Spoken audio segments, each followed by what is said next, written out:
এই পৃথিবীর প্রতিটি প্রাণীকেই একদিন মৃত্যুর স্বাদ গ্রহণ করতে হবে। একজন মৃত মানুষ দেখার পরে আমাদের মাথায় এই চিন্তাটা আসে যে একদিন আমাদেরও চলে যেতে হবে।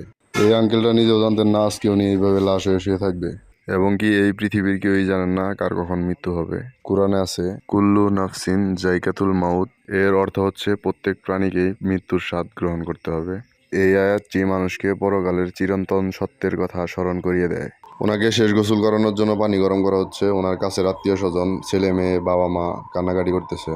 মানুষ জন্ম নেয়, স্বপ্ন দেখে, ভালোবাসে, সংগ্রাম করে, তারপর একদিন হুট করেই এই পৃথিবীর মায়া ছেড়ে চলে যায়। মৃত্যু এমন এক সত্য যাকে কেউ কখনো এড়াতে পারবে না। ধনী, গরিব, ক্ষমতাবান, সাধারণ সবাইকে একদিন একই পথে যেতে হবে।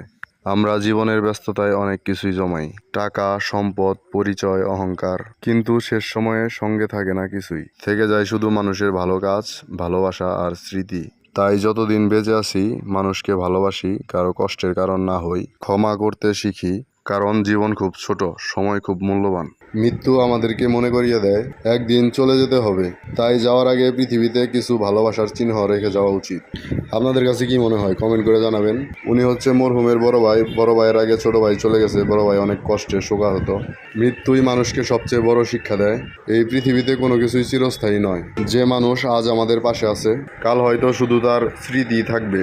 জীবনে অহংকার করার কিছু নেই, কারণ আপনার আমার শেষ ঠিকানা একই স্থানে।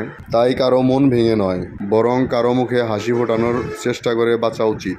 আমরা অনেক সময় ছোট ছোট বিষয় নিয়ে রাগ করি, সম্পর্ক নষ্ট করি, অথচ জীবন কতটা ক্ষণস্থায়ী সেটা ভুলে যাই। তাই যাওয়ার আগে আমাদের এমন কিছু করে যেতে হবে মানুষ আমাদের উপস্থিতি নয়, আমাদের ভালো কাজগুলোকে মনে রাখে। ভিডিওটি শেয়ার দিয়ে সকলের মৃত্যুর কথা স্মরণ করিয়ে দিবেন, সকলকে ভালো কাজ করতে সহযোগিতা করবেন। এটা হচ্ছে পটল দুর্গাপুর ঈদগাহ মাঠ, তার পাশেই এটা হচ্ছে কবরস্থান। এই গ্রামে দুইজন মানুষ একসাথে মারা গেছে আজকে, দুইটা জানাজার একসাথে হইল। মরহুমদের জন্য সবাই দোয়া করবেন। সকলেই ভালো থাকবেন, সুস্থ থাকবেন। আসসালামু আলাইকুম।